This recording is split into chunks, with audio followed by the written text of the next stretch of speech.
Yes, it's resurrected. I'm back, and I'm delighted to be back. It's been a long time. I did 70 podcasts actually, way back when. I'm sure some of you had seen them, and it was a delight to do it and a hell of a lot of work. There's a lot of podcasts out there. I've heard it quoted that there's about 1 million out there now. When I was doing it, somewhere around 600,000. So one has to find their way to the front.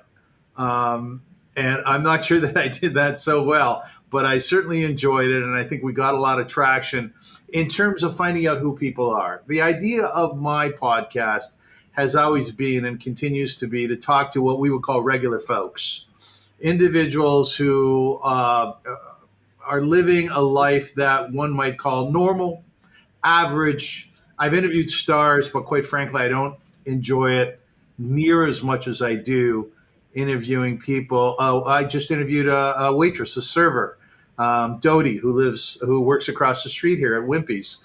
And it was so fascinating to talk to her about her passions in life, about how she responds to onerous clientele, and her great love for life, of which she has abundance of it. Today, for my very first podcast upon my return, I am very honored and very excited about having Devora Mason as my guest, my very first guest on the new Avrum Rosensweig show. How are you, Devora? Glad to be with you here.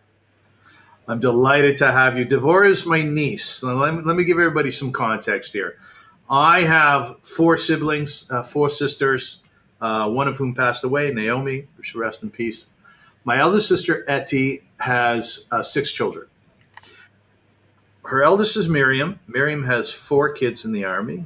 Her next is Devora, and that's you, Devora. That is correct. That is correct. You're on the ball right now. Yeah. Well. Aren't I? What a great comeback. You're a really good uncle. Thank you, dear. You remember my name too, everything. Right, and how to spell it. There's no H at the end of Devora. Thank you very much. By the way, when did you come up with that? Was that a decision you made? I think that was my name from when I was younger, but people always try to add in letters to my name or take out letters. They take out the E and call me Devora. And in Israel, anyone who's named Devora, they try to call you Debbie as if that's the same name. Yeah. Oh, I hate that. Like, don't change my name. Don't change my name. And people come up to me and call me Avi. Do you see me as an Avi at all? I'm in pain just hearing that. I know. I want to be wearing a knitted kippah like this big, But Devora is a beautiful person whom I've known since really you came out of your mother. And I probably held you, probably your first or second day of life. And I love you dearly. And I'm always, I love you too, honey. And I'm always so impressed with your vivaciousness, with your excitement for life. So when I thought about doing my first podcast, I thought, okay, who would be a really good guest? So I asked Miriam, your sister. But she's so great. It makes sense. She said so no. Amazing. Yeah, she told me no. And the reason why she told me no is not because she can't handle it. She's high profile, she's articulate, and she is most interesting. You guys are all fascinating, the whole bunch of you. It's because she's caught up in this war. And she's not at a point where she really wants to talk about it.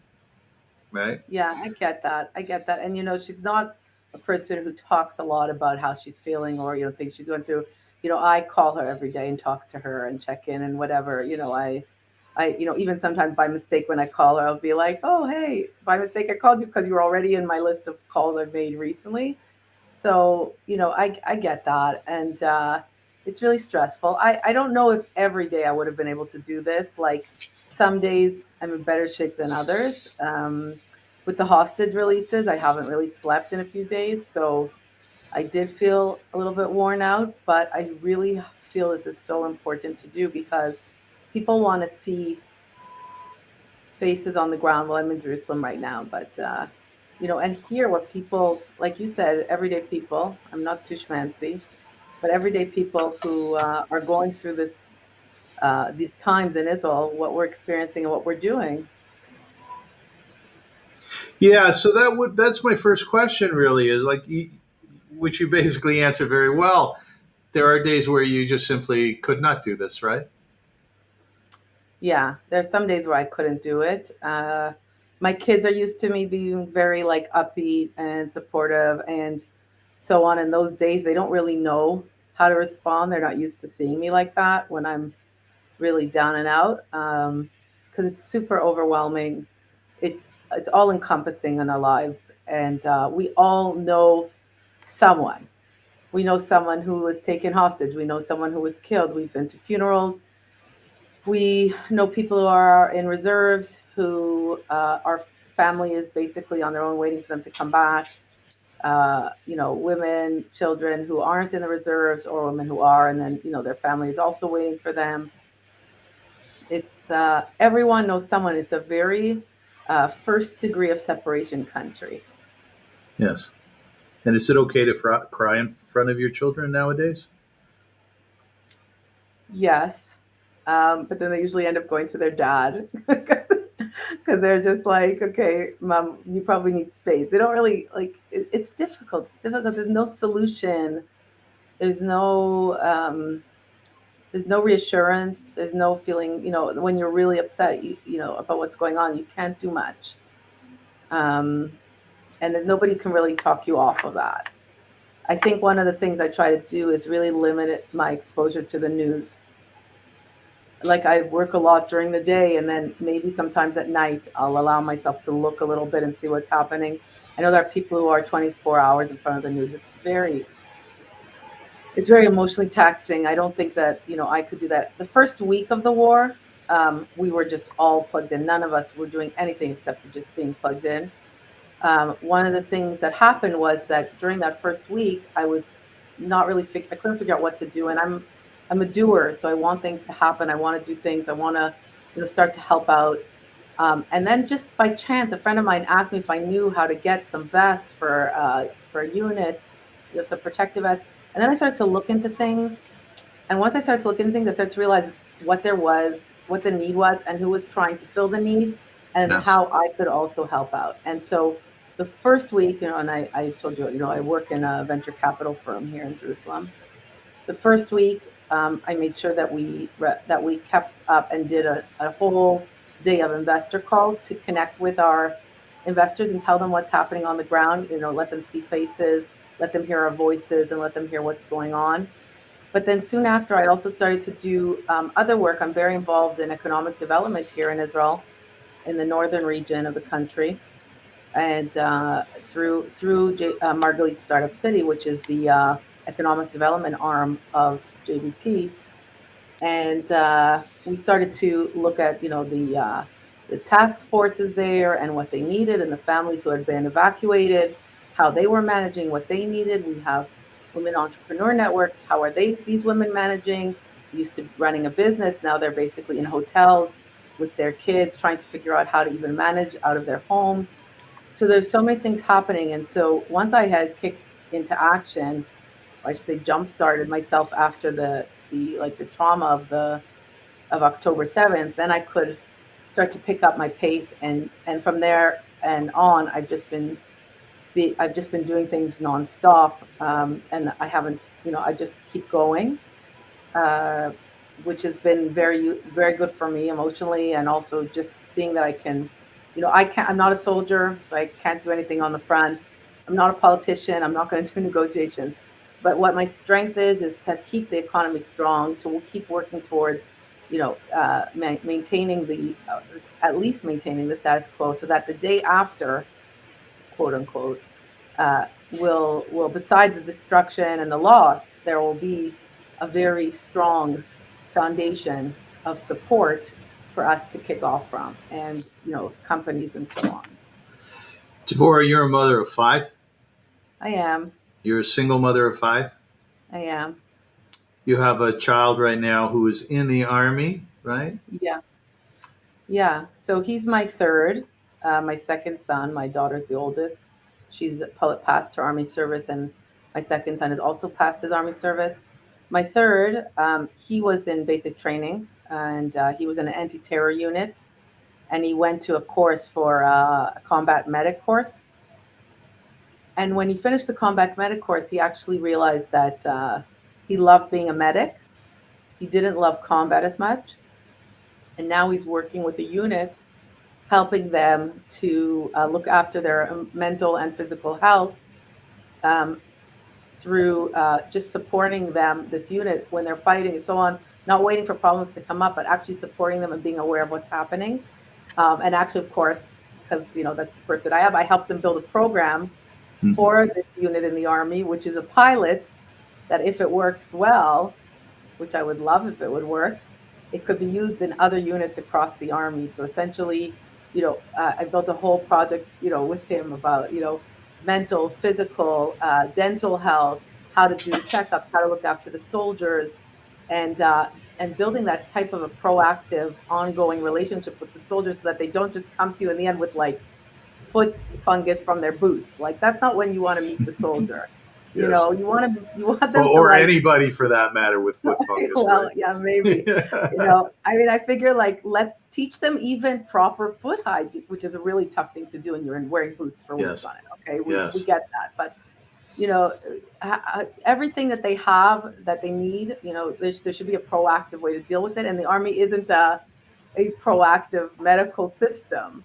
So by doing that, and now he's really engaged in what he's doing, and he's really happy about that. So I'm really glad for him. So Devora, this fascinates me. The Israeli army, the Tzava, Chayalim Chayalot, right? It's truly an army of the people. Truly an army of the people. Like Devora, the idea. Mother helping him build the. Yeah, so honey, the idea. Are involved. Yeah. Yeah. So the idea that you're home, you're a mom, let's do this project together. It's not like grade 3 where you have to do the geography of Kenya. You know what I mean? I know. This is for the state of Israel, the security, right?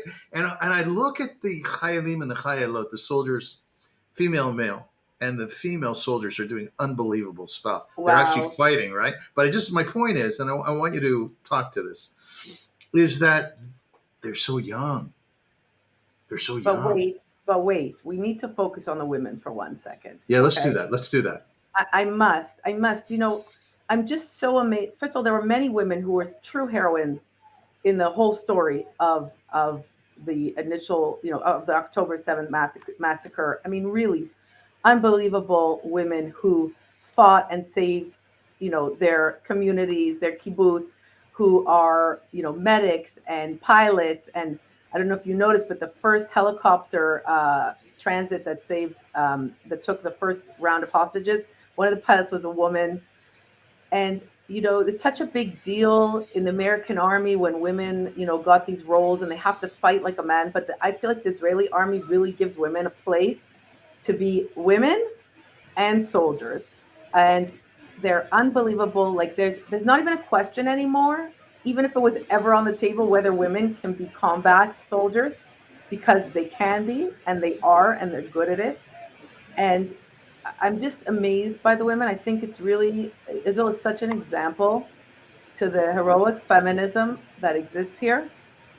And yeah, I mean, and why do I say they also allow them to be women? Because at one point, the women who were in the reserves or in the army base for 40 days, they sent a manicurist into them to help them fix their nails. Like, it's so funny, but it's like a basic need that they had. Maybe not the combat soldiers, but the women who were working in, different types of logistics roles, so that they shouldn't feel not human. They should still be able to maintain, their life and their maintenance. I think it's amazing. And nobody looked down on it. It was a bit of a joke because people like to joke about those things. I wanted to start a hashtag called my war problems, because, I didn't want to call it my first world war problems, but, for example, I have a cabinet in my bedroom and the sliding door broke, and I called my carpenter and he couldn't come because of the war. There's limitations for travel. He's an Arab Israeli. And I said, oh my God, what am I going to do? I can't open up the drawers. So I was basically living on the pair of socks and underwear that I could reach at the edge of the drawer. And I can't complain about that. You can't No. complain. But somebody came and fixed it eventually. But these are just things that happen, and but Devora, there was a story that came out today on October the 7th. There was a group of soldiers, female soldiers, who responded by jumping into the tank that they oh, manned, that they womaned, and they went about doing their very best to wipe out the terrorists. A fascinating story. The women were determined to be heroes. And the one who was in charge of the tank said, "We're not heroes. We were trained to do this. Our training was phenomenal. We responded exactly as such, and we did a very good job. But we're not heroes. We did what we were supposed to do." I want to ask you a question based on your response to something. You called up an Israeli Arab to fix something in your home. What's going on with the relationship with you specifically and Israeli Arabs that you know nowadays? well, I think there was a bit of a lack of understanding on both sides. If you like the first few weeks, Israelis and Arabs weren't leaving their homes. I mean, I'm in Jerusalem, so it's a very much it's a mixed city. I live right next to an Arab neighborhood, and it's very mixed. My work is right by East Jerusalem, so it's a very mixed city. Many of the workers in our offices are Arabs as well, and we like from a professional standpoint, we want to make sure that our Israeli Arab workers can make it to work. So if they feel threatened or uncomfortable, we're going to make sure that they're like comfortable to be able to get here, whatever we need to do. Meaning that's on that side, and from the Jewish side, the Jews didn't leave their home for a long time either. They were feeling very concerned about going out. The first weeks, growing up in Jerusalem and being, well, Bodri's granddaughter, I don't really live by fear. Okay, so even the first week, I just went to the supermarket, which many of the Arabs are there. The Arabs work there, and it was empty, which was really fast shopping. But I was really surprised, even the Jerusalemites weren't going out. It was like there was a lot of shock, and people were scared. They didn't know what to do. They didn't know what the response would be. I think in general, uh, and it's hard to say this because you see now the terrorists that have been released to their homes in Jerusalem and in Hebron as part of the hostage deal. Many of them are blue ID holders, meaning they're Israeli citizens, and it's very hard to watch this, where they're celebrating their terrorist activities or their resistance, as they call it. But most, I just finished law school. I went to school was mixed with Arabs and Jews. I do feel like most people want, and I always say this, and Miriam says it too. So I do feel like most people do want to live a peaceful life. They want to raise a family and make, an income and so on. But there's been a huge change since October 7th that we won't tolerate any support of terrorists or of terrorism. There won't be any tolerance for that. So because of that, it has put the Arab community into a position where if they know of or they live there or whatever, they're not going to want to be involved, or at least there will be repercussions, immediate repercussions if they're supportive of terrorism. It's a very touchy subject, of course, but I think if you ask most people in the country who they would want to run or to leave the country, I think people are happy to be in Israel, and they're happy that it is what it is, the country that is the only democracy in the Middle East. So let's keep that going. We can't afford to lose it. Devora, Um, what's very special.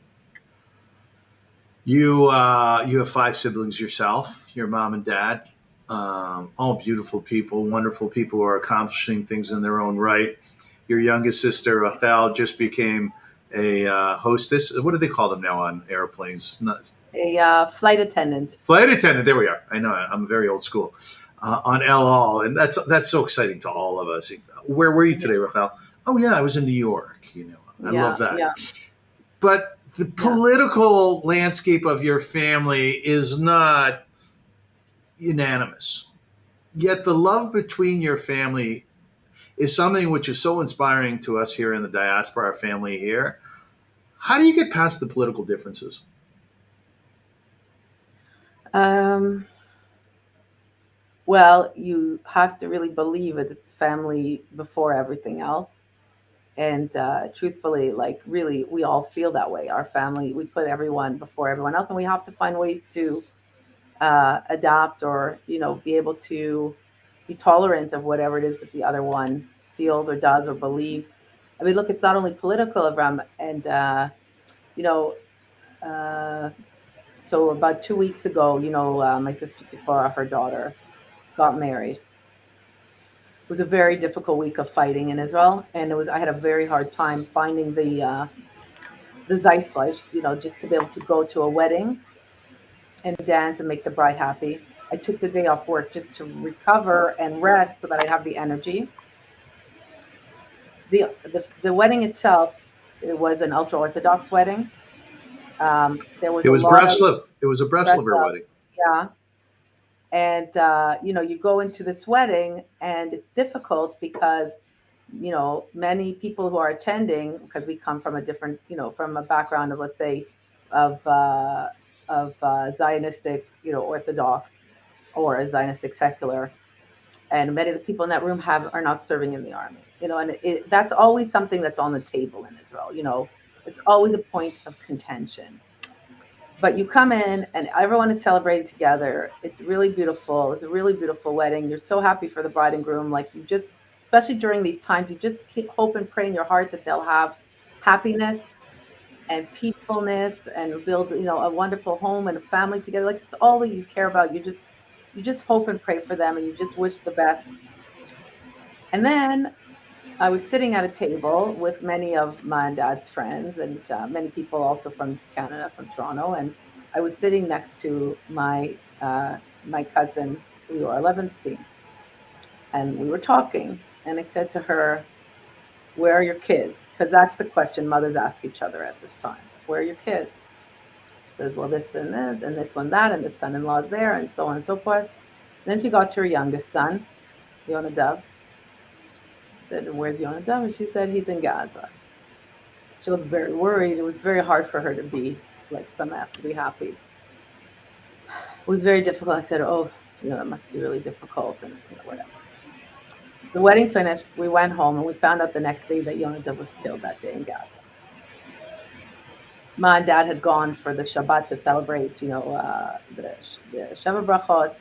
And as they were leaving, they got attacked and by Molotov cocktails. They were driving out, and it was very dramatic. The next morning, we had to get up early and go to the funeral at the military cemetery. And from my dad as well, as he had one brother, and his brother passed away, and he had, his brother had four kids, two boys and two girls.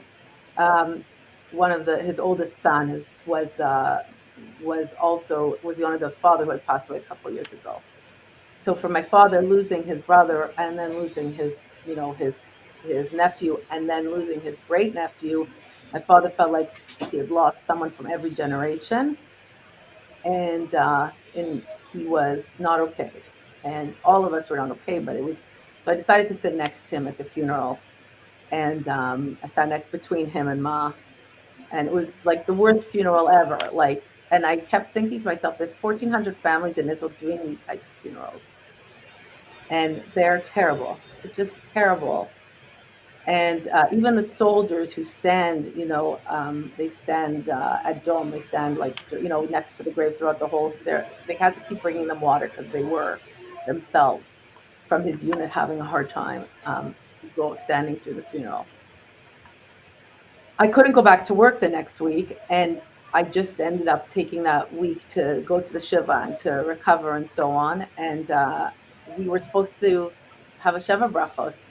So, usually we say, let's say on Purim, or on, we say from mourning, we went to happiness. We went to Yom Tov. And here in this case, we went from Yom Tov to Eva, to mourning. The food that we had ordered for the Shiva brachot, we ended up sending in to the Shiva, to the mourning house. So that was like a terrible time. And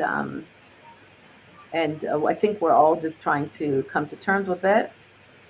And that was a very personal story, a very personal effect. But, I felt like there was such a mix of people at the wedding, a mix of people at the funeral.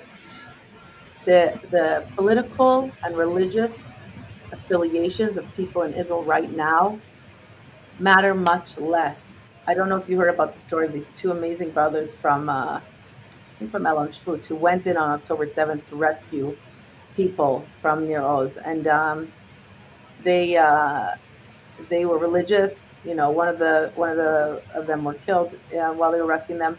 The kibbutz is extremely secular, and when they went to see the people they rescued in the hotel, like many of these evacuees are living in hotels, the kibbutz member said to him, "It doesn't matter to us, religious, secular, like you're our brothers," and so that has brought people together. So it's really emotional. Devora, we in the diaspora, it's very fascinating what you're telling us, by the way. You okay? Yeah. Okay. Because we have another 2 hours to go. Devora, here in the diaspora, I would say, with all the anti-Semitism, of which there is a lot, there's a fear in our community. Things are happening of Achdus, unity, as an example, right outside my door at Shepherd and Bathurst. There are a number, mostly Israeli Jews, waving Israeli flags, shouting at the cars going by, "Am Yisrael Chai, we the nation of Israel will live." And it happens every Sunday. It's coordinated by my friend Giddy Mammon, who's a warrior. He's a guy who needs a fight, and he found a good fight here, and he dove right in. But there's fear here, honey. There's fear. A lot of talk about, should I wear my kippah, should I not? Should I take down my mezuzah, should I not? There was a bomb scare at the community high here last week. And many examples of swastikas scrawled all over Jewish institutions. We're scared. We are. Are you scared? Well, can I respond first to your fear? I mean, I don't have Yeah. control over it, but let's just think for a moment that anti-Semitism existed before. October 7th has just been given a stage, and social media makes it worse, obviously, because it gives people, who should not have a voice or, I mean, or a platform to express hatred. They're given it as if they're some famous movie star, and they're all expressing their hatred openly, and they feel comfortable with that. So it existed before, but the reassuring factor to me is always that, Israel is your backbone. This isn't, I really get upset when people compare this time to, let's say, Holocaust times. I understand in terms of the pogrom, status, and that it's, there was a pogrom. It was a pogrom, a violent, horrible pogrom would happen. But Jews are not homeless. They have a home. They have a home to go back to, and they have a complete army and government that stands behind them. At any time, if they want, they have a home to go to. So, like, right away, that to me is like hugely reassuring, and I mean, I would think it would be for anyone living in North America and US and so on. I've always had this question. I traveled through Europe a lot for work. I always would tell people I'm Jewish, and I could tell them, and I tell them I'm from Israel. I could tell them I'm Canadian. That's much less problematic. I was once attacked in Budapest when I was speaking Hebrew to other people, but I don't care. I'm still going to say I'm a Jew from Israel. I should be proud of that, and I should be able to express that wherever I go. And I don't see why I have to be scared of that. And of course, I don't wear a kippah. I mean, I guess I could if that would, make my points better. Although it would ruin my hair. But I think that there's something really unbelievable about the support that Israel gives, and because Israel is so valuable to the North American world as well, to the government, and we're such an important part of the Middle East. There's, whatever the interests are, if they're self-serving or whatever, America will stand behind Israel, and I'm so proud of them for doing that. Whatever the price is, obviously we don't know the price right now, but it makes me feel reassured seeing that.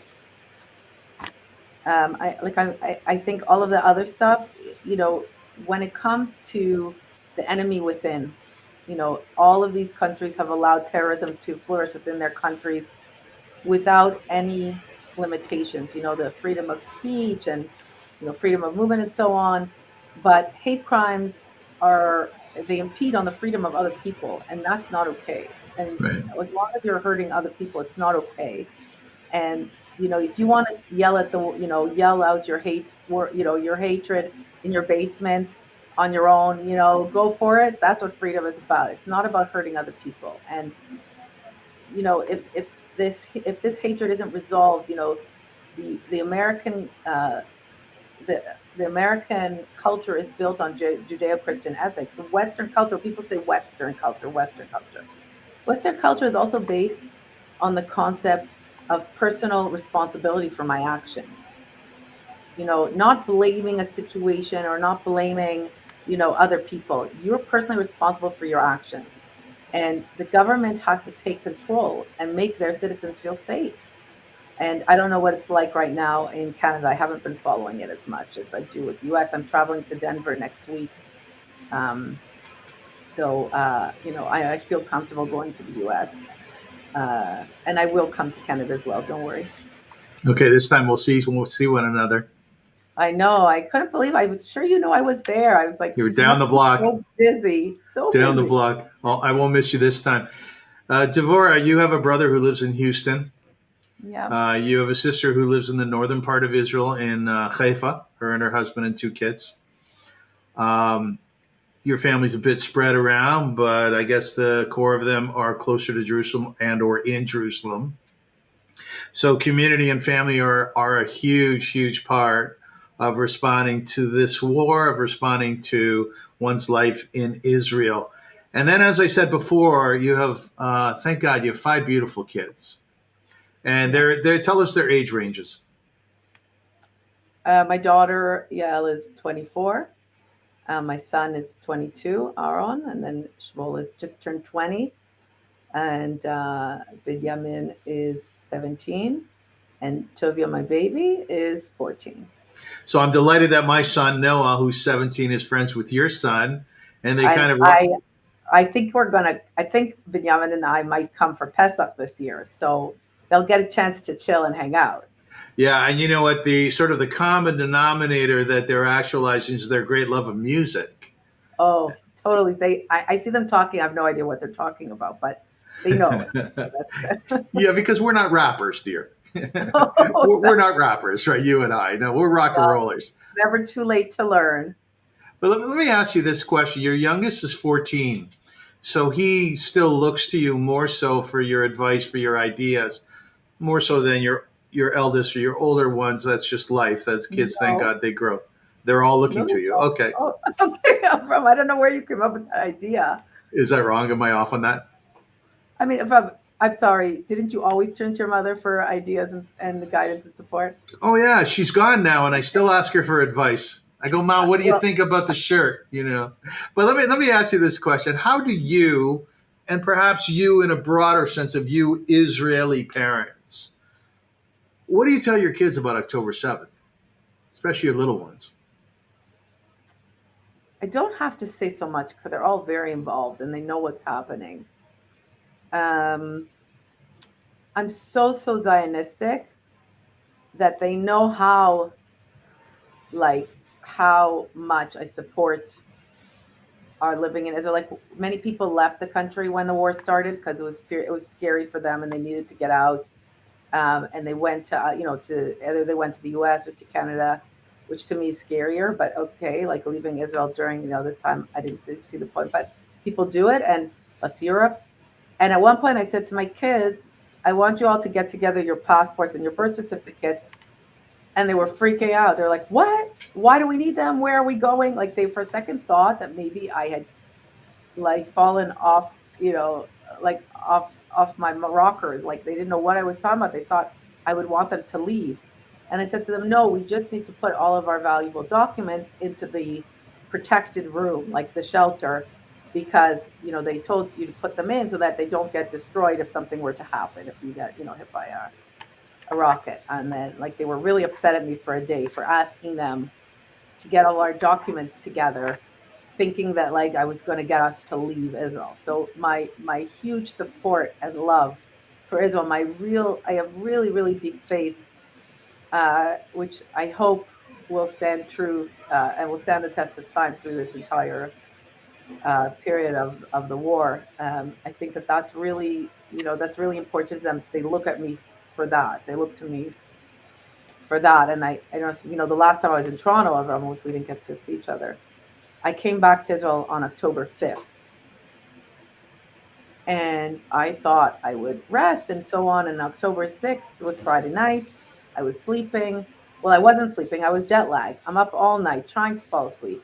Finally, at 6 a.m., I'm starting to doze off, and my phone starts beeping like crazy because we all have apps on our phones to let us know if there's a rocket warning, And I was sure there was a bug in the program where something weird was happening with my phone, so I put it on silent. I go to sleep at 6 a.m. I wake up at 10 a.m. and my kids say to me, "Oh, Ma, there was a siren, a rocket siren. We didn't want to wake you up." I was like, "You didn't want to wake me up? Of course you need to wake me up." And then they thought I was being dramatic because why be dramatic? And that's when we started to realize what was happening in the country. I was supposed to go for lunch with friends. We always meet up on Simchat Torah, all of us together in the neighborhood. And, we didn't go because we weren't sure if we could leave the house. We didn't know if there'd be more sirens, so we stayed home.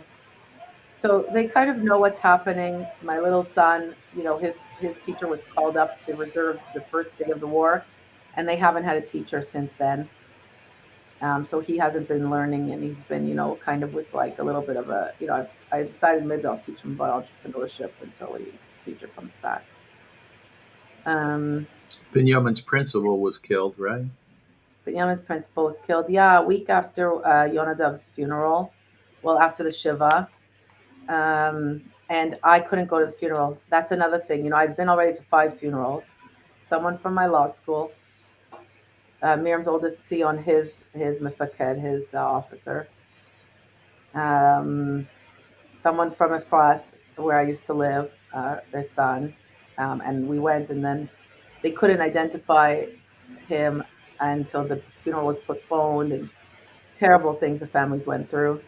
And then Yonadav, and then when it was his principal's funeral, I couldn't go. I just didn't have the strength. I didn't have the strength to go to another funeral. A father of 5 children, an amazing educator, and you know what it is, an amazing educator. You know what how you can't just replace an amazing educator. We all remember our amazing teachers or principals we've had in our lives. They're irreplaceable. Yes. Besides of the father, of 5 children. So that, and I'm not making a complete analogy here, as you said before, between the Holocaust and October 7th. I think, too, that would be inappropriate, although certainly there are shades of it. You're right, it's more like a pogrom. But amazingly, there's humor that came out of the Holocaust. There's music that came out. There's amazing humor here in Israel. Oh, my so let me just set this up, and then I'll turn it over to you. Crazy shit, October 7th. This elderly woman and her husband, terrorists, come into their home, and they start to terrorize them. What does she do? I believe she's a Moroccan woman, an elderly woman. She starts to ask them if they want something to eat. She keeps trying to feed them and give them drinks. Yeah, she does. Because she realized also that if they were hungry, they were crankier. Right. They were fed. So holding a grenade over her head, she prepared food for them. And she talks about how she also hinted her son was outside, and she kind of hinted to him where the terrorists were and how many there were, so that they would know. And then her son drew a sketch of the house on the inside, and she kind of gave hints to where the terrorists were, so that when they would come in, they'd be able to save them. And this woman, she became she's wearing, her style, nothing. Her style, she's not a supermodel. She's, the most simple Israeli woman, but she is she's now the talk of all things, Right. Good. So, honey, the joke that came out of Israel, and this was really quickly after October 7th. This tells you how quickly it was, how Jews need to be funny. The joke was that now on maps, or one of the equivalent software that we see online, which sort of directs you towards good restaurants, Oh, that it's cheese wrap. directing Yeah. people to her house because she makes cookies, which Oh my she gave to the terrorists, right? God. Yeah.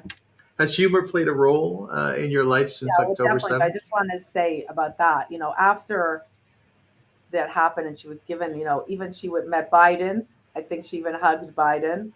Yeah. And she was on a show with Avri Gilad and Erez Tal, who were the comedians during the Gulf War, who kept us laughing during the Gulf War, which was a terrible time when I lived in Jerusalem as well during the Gulf War. We didn't know what would be, and they were hilarious. And today they're older and they have a show, and they hosted her on, and she just kept saying, "Can I hug you?" She's like, "You make me laugh. Can I hug you?" She just wanted to hug them because she appreciated so much that they had always made us laugh during our time. And so one of the things is that she, when that happened, I remember thinking to myself two things. This is part of living in Israel. Where are we going to have enough room for all the families for Yom HaZikaron? Because the Yom HaZikaron, the Memorial Day ceremony every year, is held at the Kotel, but there's 1,400 families and soldiers, and it's not even over.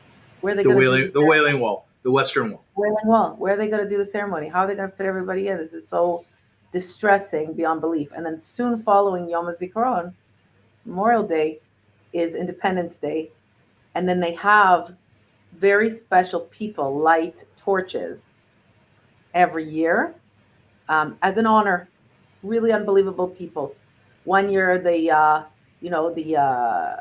topic was special needs and people who had helped people with special needs. I mean, it's really unbelievable people in Israel. I always think about this, Avram. At the same time that ceremony was going on, where they were honoring people who had done such amazing things in society, there were some Oscars or Met red carpet where all they were doing was honoring people for pretending to do things and for wearing a fancy outfit. How on earth is that everyone's role models?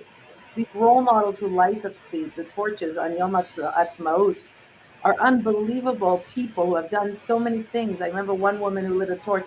She had adopted so many foster children and raised them. I don't even know, over 30 at least. And that she had done it for years to make sure that these children are the homes.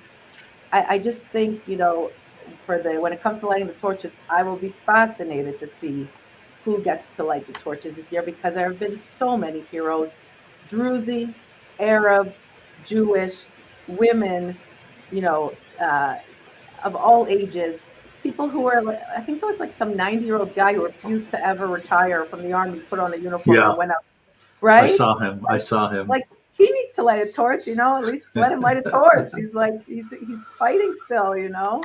We here in the diaspora, our perception, many of us, I would argue most of us, is honestly that you are all inimitable folk. Like, I'm not big on using the word heroes, but in this interview with you, I feel like, wow, my niece Devora is such a rock star.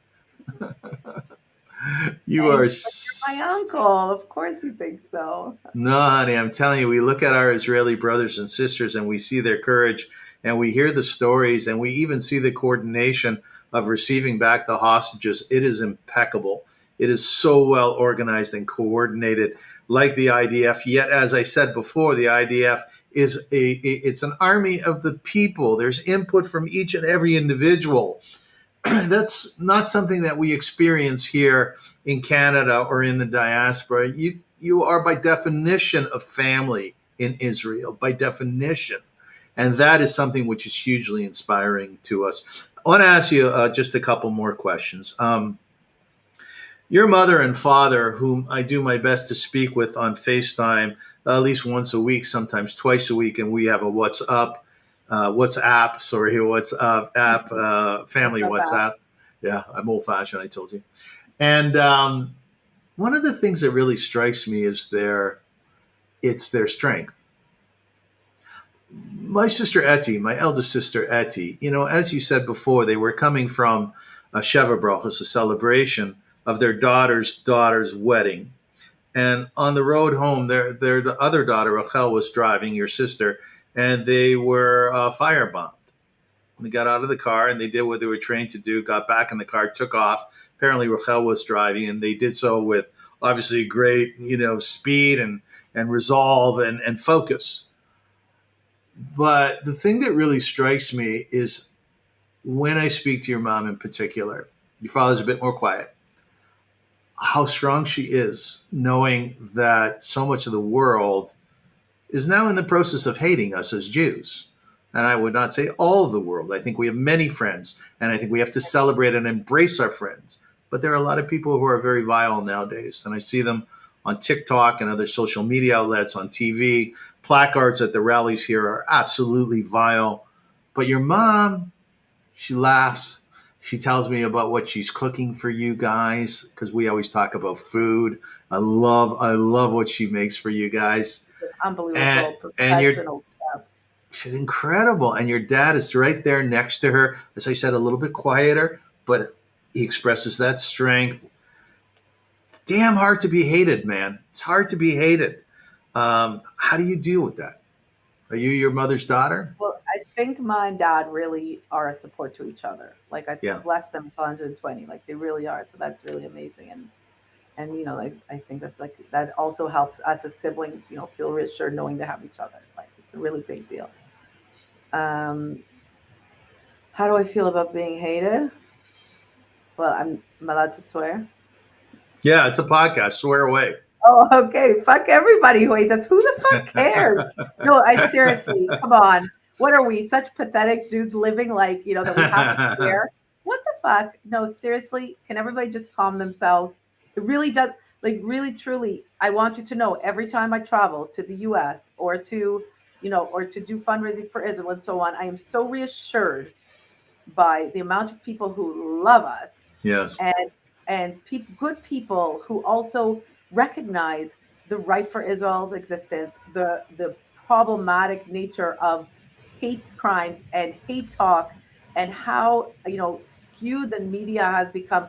Oh, speaking of comedy, there's a channel here in Israel that made fun of the BBC. Have you seen it?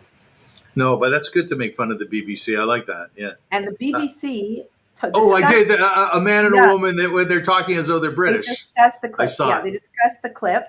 I saw and they it. said, but are they really a popular news channel anyways? Like a comedy channel? And Miriam and I are sitting there going, the entire country watches this new channel. What do you mean, are they popular? They're the most popular news comedy that exists in Israel. So, like, everyone is watching it and everyone gets it. And BBC is like they were like a little bit sheepish, like, about the fact that they're being made fun of. But, it's too good for them anyways. That was too good for them. And so, there is some good comedy. Trying to think what else there was, during these times with the hostage release and whatever, it's hard. Oh, there's this one guy, he's in the reserves, and he constantly is filming himself making videos around coffee. Like, his whole thing is about finding somewhere to make coffee. Whatever the coffee will be, his whole video is about finding the cup and the thing, and he has all these people joining him in the background and making coffee with him. It's really funny. It's really well done. I haven't actually watched them for a bit. And there's others. There's some really, there's some really good ones out there. These weird influencers, women who like go up to these weird pink Jeeps and start touching it and going BMW or something weird with their nails. And so this guy, this soldier without shoes on with this big afro, he took out this Hummer and he did the video making fun of her with the Hummer. Yes. And she does this thing where she rolled down the windows, but in the Hummer, the windows don't roll down because it's like kind of a vehicle. So he's pushing the window down going, Hummer. Anyways, Miriam and I were laughing so much from it because, like, it was really well done, making fun of the things that people care about in the world, like how on earth do we have followers. And apropos Holocaust talk, we were discussing how we would, this is Jewish talk, of course, how we would carry all of our belongings if we needed to leave. So the diamonds versus the gold. The gold's too heavy. maybe the diamonds, but where do you hide them? That's the kind of Jewish stuff we have. So we don't really own anything in Israel, so it's not really a big deal. Because Right, right. what do we got? What do we own? Nothing. Like, what are we going to take with us? We don't have jewels, and so. Uh, What's your most precious material good that you have that you own personally? Um, like things from my grandmother's. Like what? I have like an Eilat stone ring from my Bobby Levenstein from my father's mother that I From your love dad's wearing. I'm side? not wearing it today, but it's really beautiful. I have a beautiful bracelet my mother gave me that I love also, like from her first trip to Israel in 1976. Um, I have like some silver stuff from my grandmother and from, you know, uh, yeah, like, even just some clothes that Bobby Rosensweig bought me. At one point, even if they don't fit me anymore. People keep clothing even if they don't fit them, but I keep it just Yes. because I remember her excitement when she bought it for me. So Yes. I have this suit in my closet because she bought it for me. It was a really nice suit, and Yeah, it's kind so of interesting. I've got lots of clothes in my closet that I will wear once I lose 50 pounds. right, exactly. I have stuff that like bought with Bobby, but I can't get rid of it because she bought it with me, and I can't go shopping with her anymore. So I'm just Yes. gonna keep them. No, exactly, exactly. But I don't think Israelis are kind of known for their materialism. Would that be correct? Well, my most valuable thing I own is like an apartment, even though I have a huge mortgage in Jerusalem. Like I Yeah. love having every time me and my kids talk about how grateful we are, and we've been going through the construction of the building, and the kids will be like, "Finally, we have internet. Finally, we have heat, electricity." Because it was a whole process, and we were living in the apartment while it's going through it. And I'd say to them, "Kids, do you know what Jews went through across the ages to live in Jerusalem? So much suffering and droughts and famine and sieges." I said, "It's okay, it's okay." And they take that lead from me. They're all like, "It's fine, we'll be fine, whatever." And so we're so grateful to live in Jerusalem, like beyond belief. It's just a huge blessing. Oh, yeah. I can't think of a greater matana, a greater gift for a Jew who's committed to Zionism and to the Jewish people. Yes, than living in Yeah. Jerusalem. You know? Every day, my son Binyamin, he comes home from school and he says, "I was walking through the neighborhood thinking, wow, we're so lucky to live in Yeah, Jerusalem. yeah, Wow, exactly. I mean, I live here at Shepherd and Bathurst. it's nice. It's It's nice there. nice. It's It's very nice. nice. We have Earl Bales nearby, a beautiful I park. love Earl Bales I Park. know we have Wimpy's and Mr. Sub and really some great, bagel places, but it's not Jerusalem, you know. I'm waiting for you to come. Yeah, I have to come. So, honey, just in conclusion, I can see that happiness in Israel is experienced in a very big way. Sadness, similarly. Your emotions are powerful and they're strong, and you seem to be going through many, many of them at different times. There's a balance, I think, in your character. There's a balance in the character of the Israeli, and there's experience. You guys have gone through so much in your lives. The next generation, the older generation, they're strong, powerful people, but of course they're feeling sad. How could you not? But their happiness is overwhelming as well. It's so beautiful. It's so lovely to watch. Just in conclusion, kind of taking all that in, what you're going through, what your children are going through, your family, Eretz Yisrael, the Jewish people, what would be your best message to put out to the viewers and the listeners of this podcast?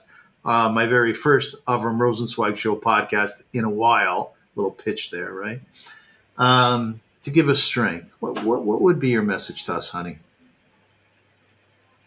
It's a good question. I think, it's not only that what I portray as happiness for me is a lot of times the need to give people strength. I know you do that, Avram.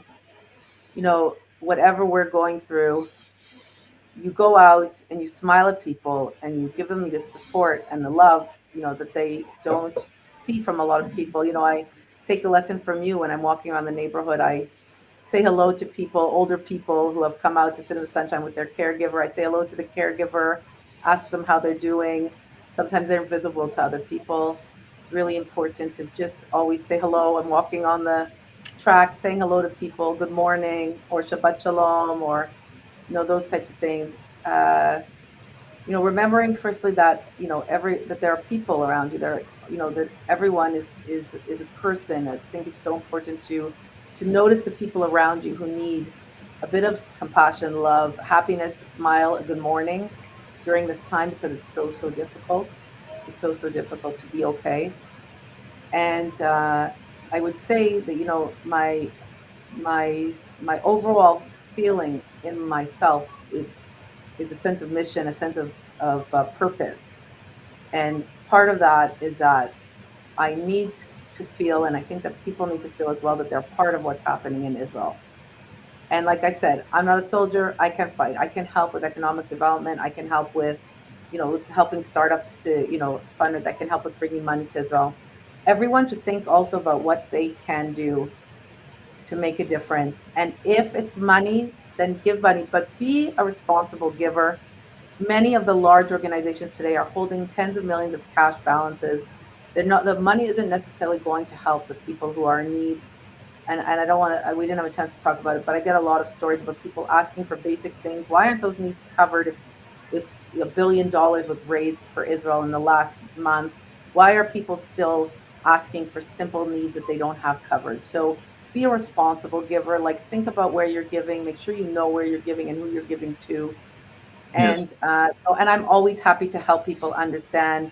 I know people in the country who are help with distribution of funds or help with responsible giving. Be responsible, but give. If you can't do anything else, giving is also something. Giving is a big deal, and showing your support, whatever it is that you can do. Uh, whether it's sending equipment, sending money, visiting Israel. There's a big solidarity tour coming next month for 3 days, to see some of the needs, here, and to put some money into that. Whatever it is, you're a far away, you're dealing with anti-Semitism, but it still is, there's still a lot of things happening here in Israel that need support and help. And think about what it is you can do, and go out there and make it happen. Don't wait for tomorrow. Okay. Very good. Thank you so much for that. It was very inspiring, Devora, and we're really grateful. Avram, I'm also really thankful for your time because I know there's a lot for you to do. And I'm really, really happy that you were my very first guest. Not that Miriam wouldn't have been good too, but c'est la Well, she vie, was right? born first, so she really does have the right. She does. You She has know, that birthright, the birthright, She has right? a birthright. As I can never have any complaints against anything that she gets, because she was born first. She deserves it. We want to wish together, my niece and I, health and happiness to all of our Israeli brothers and sisters, to all Jews around the world. We want to express a real powerful bracha, blessing to the hostages, some of whom have come home. God willing, they should all come home healthy and safe as early as tomorrow. And we should be strong as a people, right, Devora? We must be. Don't let the haters get to you. Just stay strong. Be positive. Be a giver. And Be be a a problem giver. solver. Yeah, Very good. Well, I love you very much. I love And you I'm. too. This is actually our second interview, isn't it? It is, but we always have things to talk about. Yeah, I know. We're never boring, are we? We always have things to talk about, even when Yeah, we're not being filmed. we're never boring. Do you think we have boring family members, though? I wouldn't know. We don't really hang out with them anymore. Not the boring ones, eh? Anyways, Devora, I love you so much. I'm Yisrael Chai. Thank you for doing this. And to all of my viewers and listeners, it's great to be back. And I'm so excited that you took some time to listen. It's a really important interview. If you have any thoughts and feedback, please feel free to give it to me, because I want to hear how we did. You can see it's kind of raw. There's no beginning to this and end, right, in terms of an intro and an extra, but I don't really care. And if you look behind me, you see my china cabinet behind me? People say I Yeah, should I clean love. that up, but that's who I am, Devora. I don't know. No, I would never tell you to clean it up. Thanks, I dear. love Thank it. you. It's Thank you so really much. it's well, maybe one day you'll do a tour and show people what you have in it. Some really interesting stuff. That's a great idea. I love that. I love that. Okay, good, good. All right. Thank you for listening to the Avrum Rosensweig show. And I'm not sure when the next one is, but it'll be soon. And and you're going to hear from more Israelis because that's how I want to focus the show right now. God bless. I'm Yisrael Chai.